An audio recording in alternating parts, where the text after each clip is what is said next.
Hello dear learner, Vikram excellence academy पे आप सभी का भरपूर स्वागत है। आज हम शुरू करने जा रहे हैं क्लास 9th का ज्योग्राफी की बुक का चैप्टर 1 जिसका नाम है भारत की आकार और स्थिति। तो इस चैप्टर के अंतर्गत हम जानेंगे कि भारत का आकार कैसा है और भारत कहाँ स्थित है।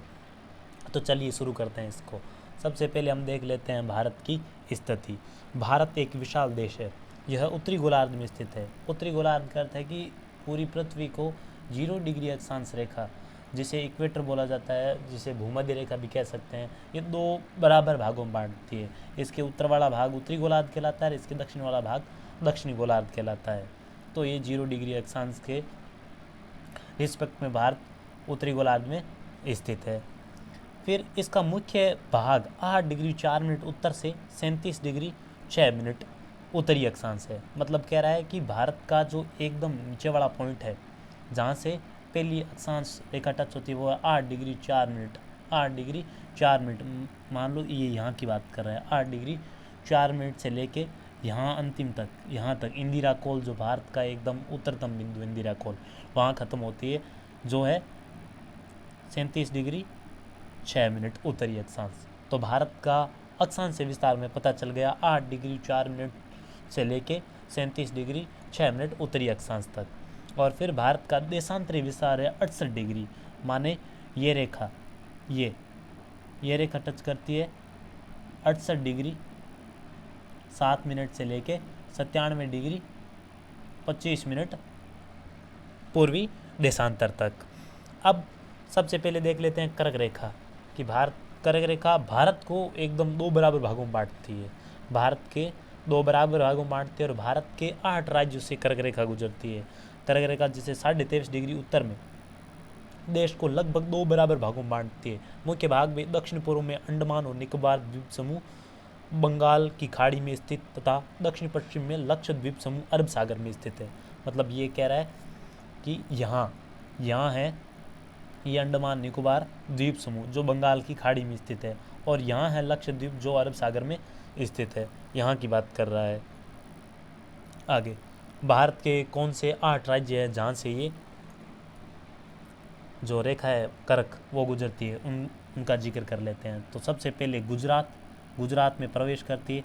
गुजरात के बाद ये जाती है राजस्थान में, और राजस्थान के बाद जाती है मध्य प्रदेश में, और मध्य प्रदेश के बाद छत्तीसगढ़ में, और छत्तीसगढ़ के बाद झारखंड में, और झारखंड के बाद वेस्ट बंगाल में जाती है, पश्चिमी बंगाल में जाती है, और पश्चिमी बंगाल के बाद ये जाती है त्रिपुरा, और त्रिपुरा के बाद ये जाती है मिजोरम।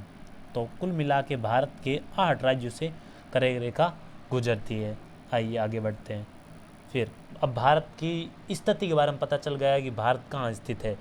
अब भारत का आकार के बारे में देखते हैं। भारत के भूभाग का क्षेत्रफल लगभग 32.8 लाख यानी 32,87,263 वर्ग किलोमीटर है। वैसे भारत का क्षेत्रफल विश्व के भौगोलिक क्षेत्रफल का 2.4% है। मतलब विश्व है तो विश्व के भौगोलिक क्षेत्रफल का 2.4% भारत के अंतर्गत आता है। भारत विश्व का 7वां बड़ा देश है। मतलब क्षेत्रफल के अनुसार भारत विश्व का 7वां बड़ा देश है। भारत से भी 6 बड़े देश और हैं क्षेत्रफल के अनुसार, नीचे दिया गया उनको ग्राफ में। सबसे बड़े देश नंबर 1 पे रूस, नंबर 2 पे कनाडा, नंबर 3 पे संयुक्त राज्य अमेरिका, नंबर 4 पे चीन। कहीं चीन संयुक्त राज्य अमेरिका से पहले भी मिल जाता है, पर एनसीईआरटी में दिया है, हम उसको सही मानेंगे। और नंबर 3 पे संयुक्त राज्य अमेरिका, नंबर 4 पे चीन, 5 पे ब्राज़ील, 6 पे ऑस्ट्रेलिया और 7 पे भारत है, और 8 पे अर्जेंटीना देश पड़ता है, वो है। तो भारत से 6 बड़े देश क्षेत्रफल अनुसार हमने पता कर लिए। इसके बाद आगे बढ़ते हैं। भारत की स्थल सीमा रेखा 15,200 किलोमीटर है। मतलब भारत की जो मुख्य भूमि है उसकी लंबाई 15,200 किलोमीटर है, और समुद्री तट रेखा अंडमान और निकोबार द्वीप समूह तथा लक्षद्वीप समूह के साथ, मतलब भारत की ओनली तटीय रेखा नहीं, अंडमान निकोबार द्वीप समूह और लक्षद्वीप को मिला के इधर दिए 7516.6 किमी है। पर वर्तमान में नया डाटा है, उसके अनुसार 11,098 है। याद रखना, पुराना भी याद रखना, नया भी याद रखना। भारत के उत्तर पश्चिम तथा उत्तर पूर्वी सीमा पर नवीनतम वलित पर्वतमाला है। मतलब ये कह रहा चाह रहा है कि यहाँ नवीनतम वलित पर्वतमाला हिमालय स्थित है, और इसके दक्षिण में हिंद महासागर, पूर्व में बंगाल की खाड़ी, और पश्चिम में अरब सागर है। आगे बढ़ते हैं।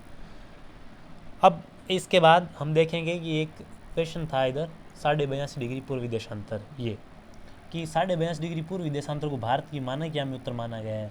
हम जब अक्षांश और देशांतर पढ़ेंगे तो उसमें जानेंगे अक्षांश और देशांतर होते क्या हैं।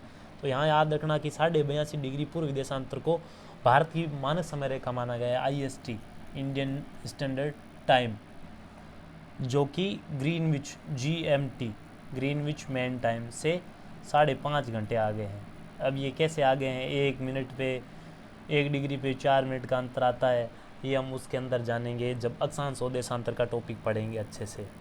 तो आज के लिए इतना ही। आज हमने पढ़ा भारत की स्थिति पढ़ी कि भारत कहाँ स्थित है, भारत का अक्षांश और देशांतरी विस्तार पढ़ा, कर रेखा 8 राज्यों से गुजरती है, उन 8 राज्यों के नाम पढ़े, ठीक है। और फिर भारत का आकार जाना, क्षेत्रफल कितना है भारत का, विश्व के कितने प्रतिशत है भारत, और भारत की मुख्य भूमि की लंबाई कितनी है वो जानी। उसके बाद तट रेखा की लंबाई जानी, कितनी तटीय रेखा की लंबाई है जो नई है, जो वर्तमान में आई है 11,098 वो जानी। भारत की IST भारतीय मानक समय रेखा का मान जाना कि 82.5 डिग्री पूर्वी देशांतर को भारत की मानक समय रेखा माना गया है। तो ये चीज़ें पढ़ी और भारत से बड़े 6 देश उनके बारे में भी हमने देखा। मिलते हैं अगले वीडियो में। आज के लिए इतना ही, धन्यवाद।